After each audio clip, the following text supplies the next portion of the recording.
Hello, my name is Mike Smith and I'm the Director of the Office of Student Information, and we want to give you a tour of our University Center One Stop. So this is our University Center, and let's go on inside.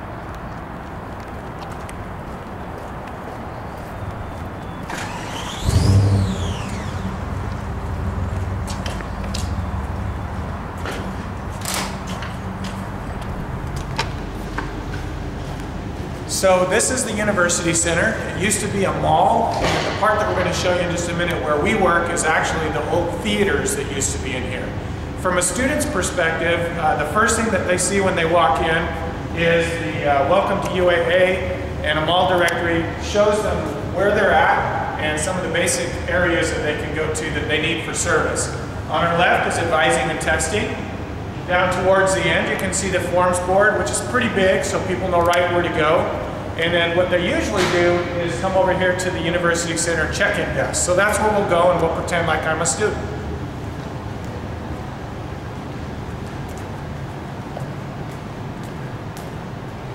This is Carter. He's one of our SIAs today, and I'm going to pretend like I'm a student and he's going to check me in. First thing he'll do is kind of ask who I am and what I'm here for. So my name is Mike, and I'm here to do an add and a drop class. Carter will then ask me what my student ID number is, and if I have a student ID number, I'll give it to him and he'll type it into the system. If I'm a new student and don't have an ID number, I'll just give him my first name. So let's go around the corner and see what Carter sees.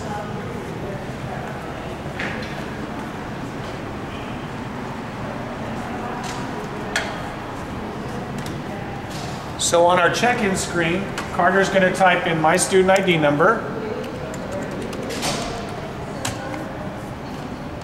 And then it's going to ask me for a primary service. I'm going to say add and drop classes. You can see my name has popped up already. And I could put in a comment like, this is Mike's first class at UAA. And then do check-in. It tells that the current wait time is 2 minutes in case the student wants to know. And it gives me a confirmation of number 2 just in case there's 2 Mike Smiths in the lobby today. So he'll tell me to go sit in the lobby and that somebody will be with me shortly, and then he's ready to help the next person. So we'll go on into the lobby. Our office is open from 8 to 5 Monday through Thursday, except for Wednesdays when it opens at 10. And on Friday it's open from 8 to 6 Monday through Thursday, 8 to 5 on Friday. Because today is Wednesday, it doesn't open until 10, so we'll come on in even though the doors are closed.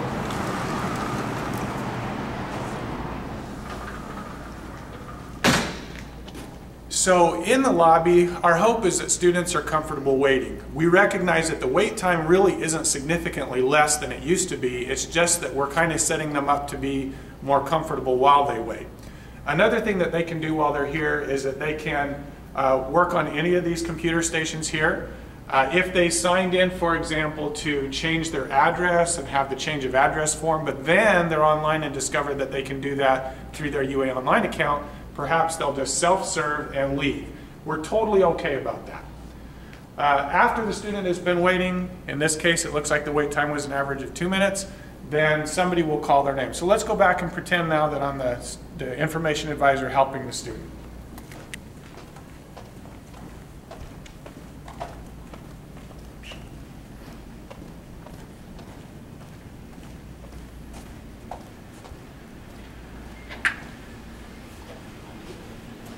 On this end, we see this screen right here. This is our side of it. We can see who is checked in and what they're checked in for and what time they arrived. We also see any comments that are made. So what I would do as the information advisor is I would check on the name, and if the person has a picture on file with us, their picture would pop up here. My card is too old, so I don't. But I would then look up the student ID number in our banner system and kind of get a brief overview of any notes that might be in there, how long the student's been here, kind of things like that, so that when I help the student, I'm a little bit better prepared. But now that I have the student's name and maybe their picture, I would go out to the lobby and I would say, Mike, are you ready to be helped? If there's 2 mics, then I would say mic number 2, for example. And then that person would come up here to get served. These self-serve stations are a little newer than the ones that we used to have. The ones we used to have, the student would have to stand there. There was really not a lot of privacy. This is a little bit more comfortable and can accommodate more than just one student at a time. So if they come with their mom and dad, for example, we can even pull in another chair if we need to. So on the other side, when we're helping the student, if the student wasn't there, for example, they went down the hall to get a latte, then I can put them back in the queue and they'll go back in the order that they checked in at. So the next agent can help them when it's their turn. After I have helped the student,